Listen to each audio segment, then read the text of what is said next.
Marc Desenfants, bonjour. Bonjour. Alors tu es le directeur général et fondateur d'ailleurs de Actito France. France. Tout à fait. Alors est-ce que tu peux un peu nous présenter ton parcours et puis les raisons qui t'ont amené à créer Actito? Alors moi j'ai 15 ans d'expérience en email marketing puisque dans les fins des années 2000 j'ai fondé Come & Stay avec Carole Walter.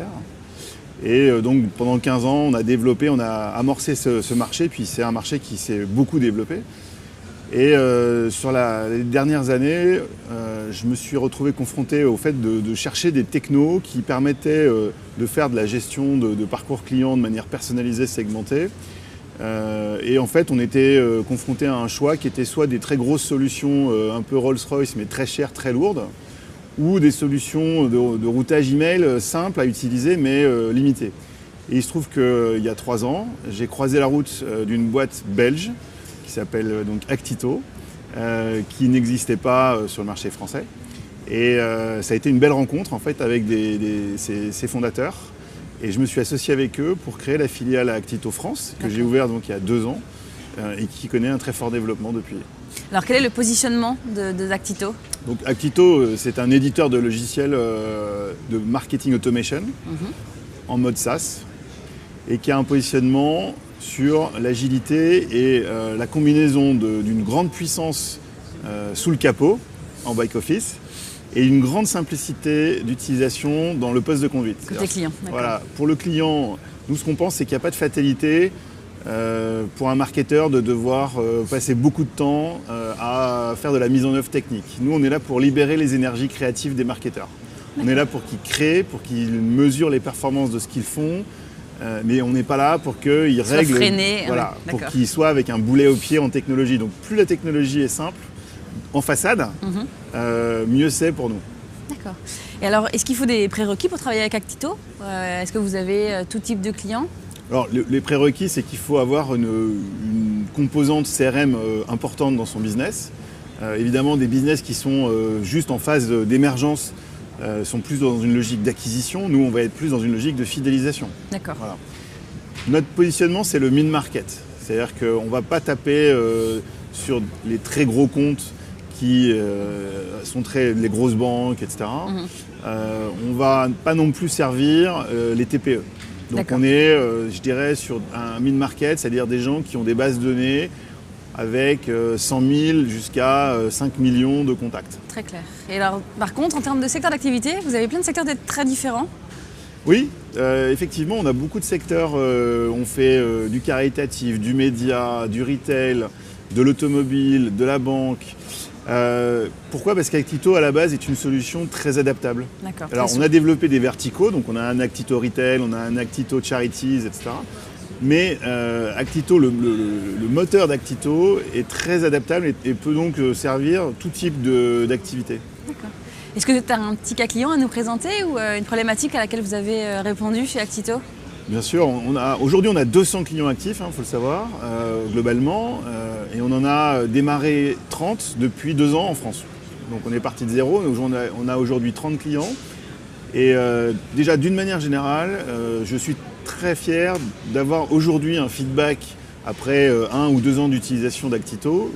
Nos clients viennent nous voir en disant ben oui, c'est simple, et oui, on fait beaucoup plus de choses qu'avant.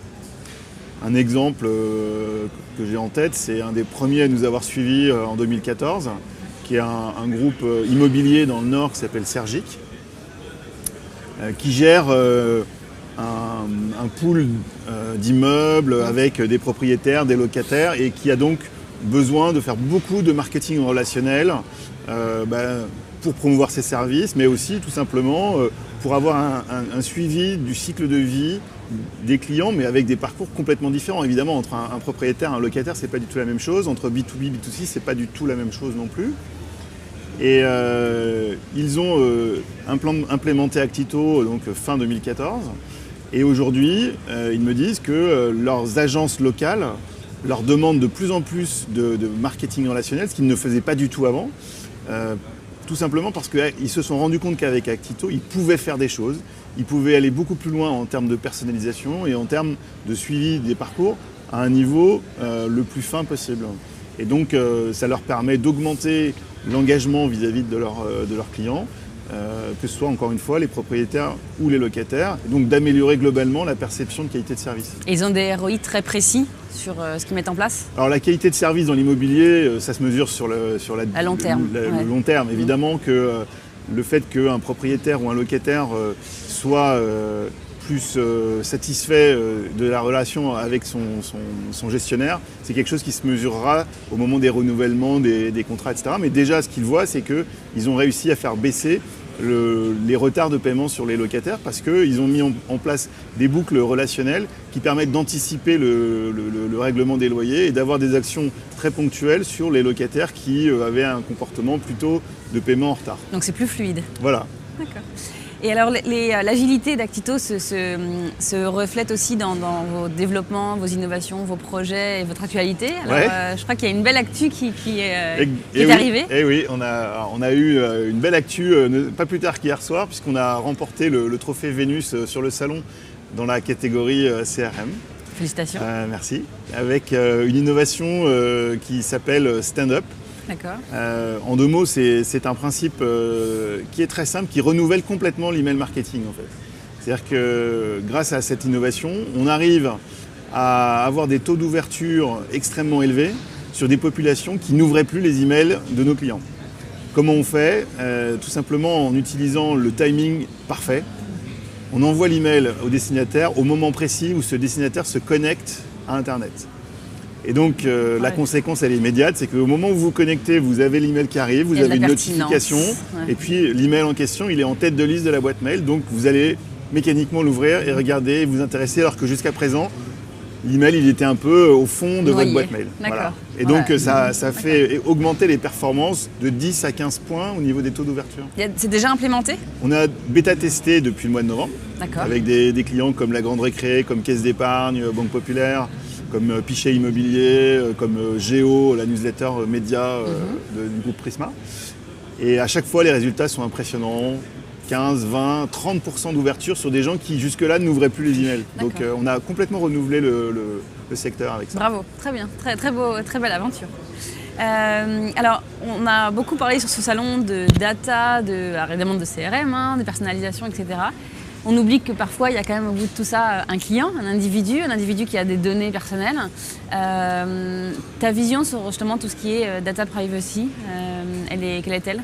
Alors, il y a une grosse actualité aussi sur ce sujet de la privacy, puisque au mois d'octobre 2015, un accord fondamental entre l'Union européenne et les États-Unis a été invalidé. Cet accord s'appelle le Safe Harbor.